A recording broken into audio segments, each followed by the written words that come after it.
Back with another episode of Pottawattamie County Roots. Hi, I'm Todd Studer. Coming up today, we are going to get an opportunity to meet the county engineer, and his name is Andy Wicks, and he actually handles a lot of things that I wasn't even aware was part of his office, and he's going to fill us in on some construction projects that you'll want to be paying attention to, and maybe a highway that's going to be repaved, and also a little bit more about his background and what got him passionate about being a county engineer. So Andy Wicks is our guest today on Pottawattamie County Roots.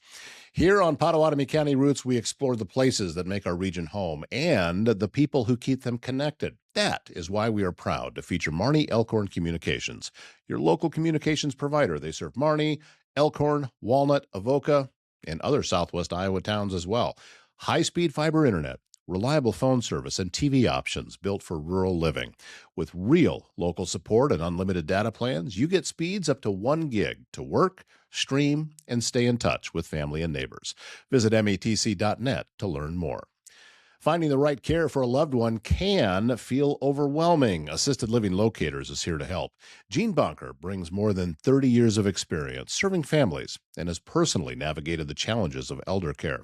She understands the questions, the emotions, and the weight of these decisions. Jean becomes your advocate, guiding you through options with clarity, compassion, and personal support every step of the way. Call Assisted Living Locators at 402-690-5467. Move forward with confidence. Welcoming into the studios on Willow for the first time, this is Andy Wicks. He is the Pottawattamie County engineer. Good to see you, sir. Thanks for coming over. Absolutely. You're kind of a busy guy, I'm sure. So carving out a little bit of time in your schedule, we had to work ahead in order to get in your calendar, because I'm sure you got all kinds of projects going on, don't you? Yeah, a few irons in the fire. So we have 7 shops across the county, and so working with the teams, making sure that they have the resources they need. And yeah, so thank you for taking time to meet with me. It's, well, first, you ever done anything like this before? You ever step in and do a interview style or things like that? No, this is my first time. podcast. Yeah. All right, well, we're trying to be just as gentle as we can. And this is the easiest part of your day. Trust me, there's not much going to happen with this. So a little bit of your background then. What is it that got you into this field and made you want to be a county engineer? Yeah, so to rewind back to high school, I ended up going to the University of Nebraska at Omaha, and they required the scholarship I got, Walter Scott Jr. Scholarship. They required you to pick an engineering or IS&T field, and I thought that engineering looked like a lot more fun than computer programming, so went into civil engineering, and then within that, there's subdisciplines within civil engineering. Yeah, so anything that has wheels, anything that flies, airports, trains, vehicles, roller skates, bikes, you name it, that's transportation is a subdiscipline within civil engineering, and that was the most appealing to me. And so I focused on transportation within my college degree, and then that brought me into the traffic field. So I helped design part of I-80, I-29 when I was at HDR. Really? Yeah, they were a partner with the Iowa Department of Transportation. So you're the one to talk to about how long that project took. So I think I was in elementary school when they started the project. And then, awesome. So I got brought on to do fiber optic design and some roadway design with them, and slowly morphed into working with the city of Council Bluffs. And and then that led me here. So let's talk about that particular project then, since you were involved with it, and everybody in Council Bluffs and in Pottawattamie County is familiar with it. If you travel to Omaha, you are now on that. Did it kind of work out the way that everyone had hoped it would? Because to me, I would think that some things are going to be difficult to anticipate until you actually get in the middle of a project. Definitely. And so I was lower on the totem pole, so I didn't get to see the full grand scheme of the plans, but they were projecting massive semi-truck volume, and as we've seen, semi-trucks are a heavily used. Yes, definitely. Well, we go from New York to San Francisco on I-80 going right through here, correct? So I remember years and years ago, there was a lot of questions about doing something about the traffic, and on 24th Street where the truck stops were, and on 23rd Avenue there's truck stops, and just back then, before all of this was done, I remember 24th Street being a lot busier than it is now. And it's still busy, but not like it was. I mean, it could take you a long time to get through there. Absolutely. Absolutely. And so I would say the road is definitely over-designed between I-80 and I-29, but I think they've done a good job of splitting the local traffic with the through truck traffic. Was that designed and trying to anticipate future growth and bringing that into consideration? Definitely. Yep. So I-29 by 275 or Highway 92, that is wider than it needed to be because they were projecting further growth to the south within Council Bluffs. That explains why it is so wide there. Yeah. So there were they worked with MAPA, which is the Metropolitan Area Planning Agency, to develop models and figure out where the metro was going to grow. And so they tried to future-proof. So that's in the past, but current things that are going on, depending on what part of town or what part of the county you live in, is probably what you're most concerned about. That's just kind of how we all work. So what are some of the things that are up at the top of the list right now? Yeah. So a really big item for me, or coming in, it was more communication with the team, but countywide for projects, there's Highway 59, runs north-south throughout the county, and it's just east of Carson, Iowa. And the Iowa DOT is the manager or owner of Highway 59, and they are going to be raising that bridge 2 to 3 feet. They've had a couple incidents where semis or large loads have hit the bottom of that bridge. Okay. Vehicles on Highway 92 hit the bottom of the Highway 59 bridge. Yeah, so, well, 59 is one of those north-south highways that gets a lot of traffic going from Missouri all the way to Minnesota. I mean, like 59, 71, some of those it's heavily trafficked. Exactly. And they are going to shut it down completely this summer. And the contractor has, I believe, 45 days to get the beams reset and open back up to traffic. But there's going to be some detours that route vehicles either through Carson or around Carson. 45 days seems fast to me. Am I wrong to think that? It is quick, but there's incentives for the contractor and decentives to decentives. So we want to speed up traffic, right, or the construction cycle to get vehicles out of town. Yeah, faster. we have there's a lot of oversized trucks. I see them out there all the time, whether it's on a 2-lane highway or coming through on the interstate. And I have a friend of mine that actually we went to school together from kindergarten all the way through in a tiny little school up in northwest Iowa. He went on to be a trucking company owner. So this particular subject I've heard from him about, that because he's had some of his drivers run into these bridges at times. And I asked him one of the things, and it didn't happen around here. This is something that I think it happened over in Illinois. And I said, well, aren't there signs on the bridges that say what the height is? And he says, yeah, well, if they refinish the road and the sign doesn't always get changed. He said that sometimes that was a problem for him. But like I said, that's in another state. That wasn't something that happened here. One local instance is the Big Lake Road. Oh, yeah. So, the city of Council Bluffs has done numerous things with flashing signs. And, they, at some point, it's on the driver to be responsible. Yeah, there's a Facebook page about that thing. The Ripper, I think. Exactly. And it is taken. Here's what I'm impressed by that thing, though, is it never seems to really damage the bridge. I mean, how well was that thing built? Over-designed. Yeah. For sure. Definitely. So, just stay off of that road if you're pulling anything that if your load goes up higher than whatever it is you're driving, best to just stay off of that. Exactly. The one thing that I didn't realize coming into this was the amount of oversized and overweight load permits that I would be responsible for reviewing and signing. So Pottawattamie County has a little over 300 bridges, 347 right now, and that are the county engineer's responsibility to maintain and to rebuild.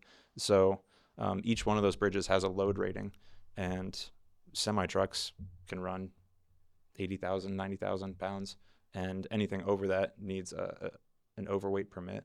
And so I get to review those and confirm that the routes that they're choosing to take, I can get them from point A to point B safely without damaging our bridge infrastructure. How much of your days is taken up doing that little project? So thankfully, it's maybe 30 minutes Okay. a week. But there are weeks where we get 10 permits and there's weeks where we get 0. So it definitely varies. I never would have guessed that the total of bridges in the county was that high. But then if you stop and you think about it, we got a lot of creeks, we got rivers, we have in all of these different roads, they have to get across there. Is there like an inspection schedule that you have to go out and take a look at all these and just get eyes on it and make sure everything's working right? There is. So the Iowa DOT, thankfully, has a very strict schedule that counties need to follow. And it's a 2-year cycle for all of our bridges. So, every 2 years, we're going to get eyes on that bridge, and we're going to view the deck, the substructure, the volume, and of vehicles that go across it. And then also the creek or whatever it's going over, Right.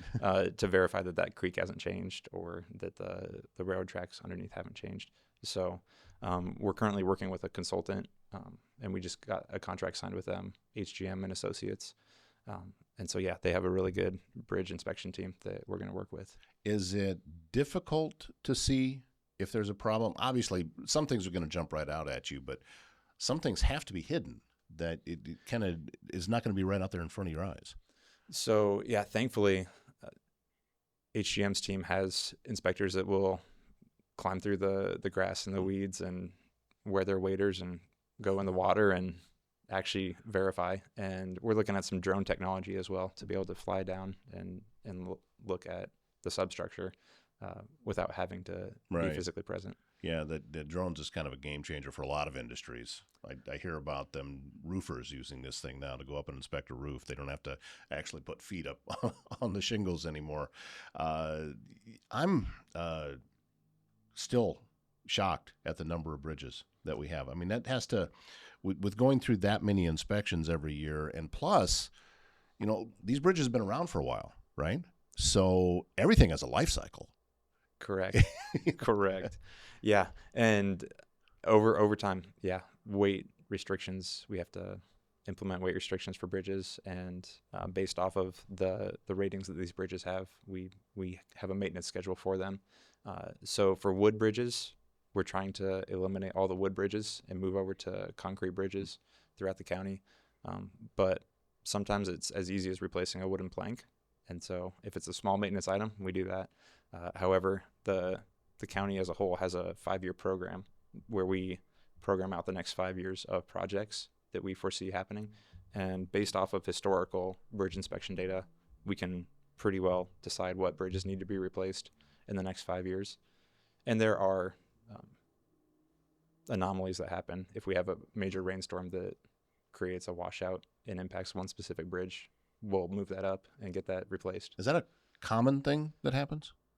So not in the past few years, and not since I've been here, but there are anomalies that occur, and so we need to be prepared for that. Well, when you mentioned about, say if it's going over a creek and the creek has shifted or something like that, I didn't realize that was something that happened quite a bit too. And then I'm flashing back to, my science class in high school and said, oh yeah, they do that kind of thing. And I never even took it into consideration that, this can affect bridges and actually take things down for a while and really affect people that might be living in the area. Now, fortunately, in Iowa, our roads we usually don't have to go very far out of the way before we've got another path. But for some of the older roads are kind of curvy all the way through. It can be a little while. Definitely. And in the northwest side of the county, it's very hilly, and we have a lot of older structures. So, we have to come up with detour plans for those people. So this is pretty much your day. Your days then is looking at bridges, looking at roads. How many? I'm imagining too that probably have to deal with requests coming in. The people that live out there, hey, we need this changed, or we'd really like this changed. Correct. And I'm working with my team. I'm fairly new. I've only been at the county since October of last year, but we have a work order system that we track complaints, and those all get entered into our work order system. The Iowa DOT actually hosts this work order system, so it's very user friendly, and multiple counties use it, and it's very easy to reference for our team to say, hey, I was out on Friday, did so-and-so call, and it's easy to track complaints and help prioritize. From your vantage point and from what it is that you do, how do you think we are sitting right now as far as health of the infrastructure? Are we pretty good in Pottawattamie County? Wow. We might have to cut out the pause. No, we're fine. I promise. This is meant to be conversational. And I've told this story more than once, and I'll tell it here again, that I had somebody sitting there and his phone kept going off. And he said, I forgot to shut that off. He said, you can edit that out, can't you? And I said, I can, but I won't. Excellent. Because the thing is, these are real world conversations. And this is the type of thing, this is not 60 Minutes. You know what I mean? Yeah. We don't do those kind of interviews here. I don't care how long the interview goes. It's so let it flow and yeah, exactly. Yeah. Just like that river, and we'll see whether some kind of weather comes along and makes a change. So anyway, the health of where we're at right now with the infrastructure. So thankfully, my team's done a really good job of determining the priorities and finding problem spots and fixing them before they get out of control. So obviously we're dealing with rain erosion and snowpack and snowmelt. However, I think that we are ahead of the curve or progressive in our approaches. And yeah, I feel like from what I've seen, we're ahead of other counties. A lot of these things that you go out and you see, again, are they really apparent, or is this coming in from a tip, or you probably have a different kind of eye than the rest of us. So you can see something that we didn't even know was an issue, and you're like, oh, no, that's not good. Definitely. So one of the things that my wife jokes with me about a lot is a sinkhole occurred in Omaha a few weeks ago. Yeah. 67th and Pine, or 67th and Pacific, excuse me. And she asked, are we going to start seeing sinkholes in Pottawattamie County? And I said, absolutely not. That was caused by drainage and some sewer issues, storm and sanitary sewer issues. And our secondary roads, they're gravel. They don't have sanitary sewer flowing under them. Some do have storm sewer, but there's no imminent concern there. I forget the initial question. No, that is the initial, about being able to tell if there's issues that are going on out there, and if people see something, or what they should be seeing too. Because again, I don't know. Is it a little bit of a washout, a problem, or is it no, that's normal and it'll be fine? Yeah. So typically, we have a little over 60 employees, and 50 of them are on the streets, either driving a motor grader or a dump truck. And so they have eyes on the road all the time. And they're trained to spot erosion or soft spots or snow boils. And we have a very good pulse of what's going on across the county because we have so many employees that are driving out and about. Well, as you now have sat in this chair for a little while with your current position, how do you feel it's gone since you've started? Yeah, it's been a blast, and it's been more challenging and more fun than I could have ever anticipated. The thing that I enjoy most is working with the team and figuring out ways to give them the tools they need to do their jobs. So we have project managers that do design and survey and inspect construction projects. We have guys that grade roads and plow snow, and we have construction crews that build bridges, and we have mechanics that fix vehicles. We have a wide variety of blue and collar employees, and it's been a blast to get to meet each of the team members and figure out their stories. And that's been really rewarding to understand the team dynamics, where we've been and where we want to go. And then also the customer service side. We serve the taxpayers of Pottawattamie County. Right.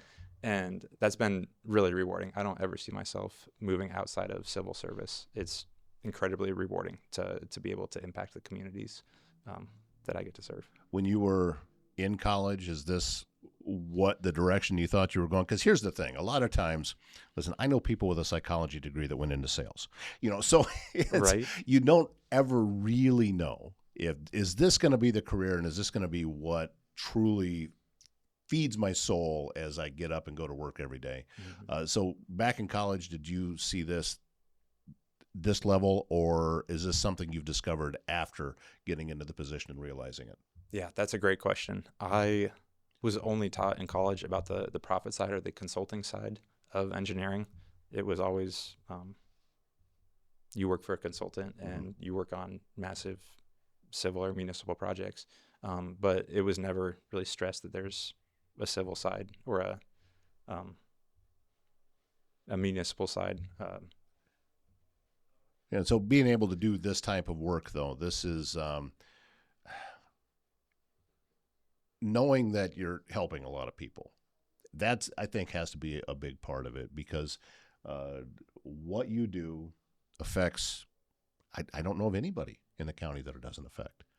And that's one of the most rewarding parts about being a civil engineer. And that's something that another reason why I chose to be a civil engineer is I get to impact people's lives or quality of life behind the scenes. I don't need to be the face on the billboard. I don't need to be interacting with everybody on a day-to-day basis. I can help pull strings behind the curtain and make people's lives better.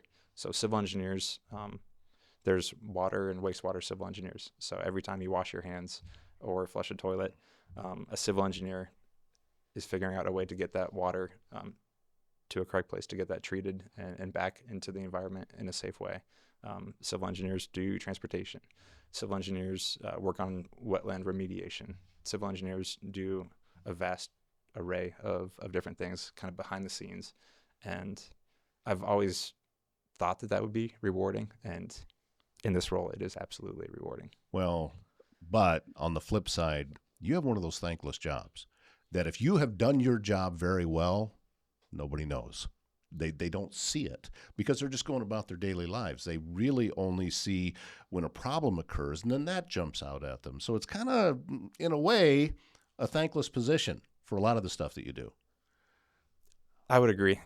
However, I know what I signed up for, and so it's not a surprise. I worked as a traffic engineer for a long time, and my job was traffic signals, trying to get people on a corridor from point A to point B as quickly and safely as possible. And nothing frustrates me more than hitting a red light, getting a green, hitting a red light, and the stop go. And so that's something that I also try to take with a grain of salt. Is there's going to be people that complain, and I want to make people's lives easier. Yeah, that stoplight thing. That's that's just math. How many cars can you get through in the most efficient way? And I wouldn't know how to do that formula, but I know when it works. And I've noticed this driving through downtown Omaha, and whether you're coming on Dodge, those are timed very well. So when one light changes, you can just kind of see the next one's domino as you're going through, which helps to get you through a lot smoother. The ones that are just strictly on timers, which we have, those can be, I'm sitting here and there's no one coming, and I just have to kind of wait. And that can be a little on the frustrating side. Absolutely. And I'm amazed because, like you, that grinds my gears when I look to the left and to the right and there's nobody around, and yet I'm at a red light. And then I talk to my wife, and she's just happy as a bee. She's content to sit at the stoplight. And so, things impact people differently. But yeah, that's an acute thing for me. Is I really enjoy trying to improve efficiencies and getting people from point A to point B. Well, before we wrap up here, is there any immediate projects that are coming up that are going to be affecting traffic in the county that we should be aware of? So a major one, I should have brought this up at the start, Tamarack Avenue, Tamarack Road. We are repaving from Avoca to Neola. So there's a little over 14 miles worth of roadway. And that's going to start later this summer. The latest it will start is July 10th, but the contractor can start sooner. So we have Western Engineering is the contractor, and they're going to be milling a couple inches of asphalt down, and then we're going to be overlaying new asphalt on top of that. So that'll be a brand new stretch of road from Avoca to Neola. And that's one of our biggest complaint sections of roadway. It's when the interstate closes down due to snow or maintenance, all that traffic gets diverted onto Tamarack. And that's going to be a major improvement to Pottawattamie County is getting that east-west corridor repaved. Yeah, I've been on that road. I think I was kind of doing my own little personal county park tour, and ended up on that road coming back, because that's part of it too. You can stay off the interstates and just take the county roads. It's a lot. It's a lot more scenic, Absolutely, than doing that. So, to be honest, I don't really remember the condition of the road. But if you're saying it needs repaved, I'm sure that it does. It'll be a massive improvement. It used to be, I believe, 18 feet wide, and modern roads are 24 feet wide, 2 lanes. And yeah, the road is falling apart. So it is overdue, and it'll be a great benefit. Andy Wicks, Pottawattamie County engineer. Thanks for what you do. Seriously, it's, Thank you. as I said, you have kind of a thankless job. So let me thank you for what it is that you're doing, because, again, if we don't see what you're doing, it means you're doing everything right. And I don't see what you're doing. So, we notice the construction projects here and there when they're going on, but we also know that they're necessary and they're going to make things better, not just for the people that live there, but for those of us who might be passing through on our destination in one town or another. So thank you for that. Thanks for coming in. Appreciate your time. Yeah, thank you, Todd. Are you looking for all natural health solutions in Southwest Iowa? Visit Bambi's Green Acres Natural Market. She's located at 805 South Main Street in Council Bluffs and has a wide selection of vitamins, supplements, essential oils, herbal remedies. She is here to help, putting health in your hands. It's Bambi's Green Acres Natural Market. And with a leak, a clogged drain, a big remodel, Waldstein Plumbing in Council Bluffs has you covered with fast, reliable service and expert craftsmanship, handling everything from small repairs to major installations. They're locally owned and trusted and take pride in doing the job right the first time. Visit waldsteinplumbing.com. Thanks again, Andy Wicks, Pottawattamie County engineer, for joining us today. A great conversation, and I look forward to having him back soon. My name's Todd Studer. We will see you tomorrow morning.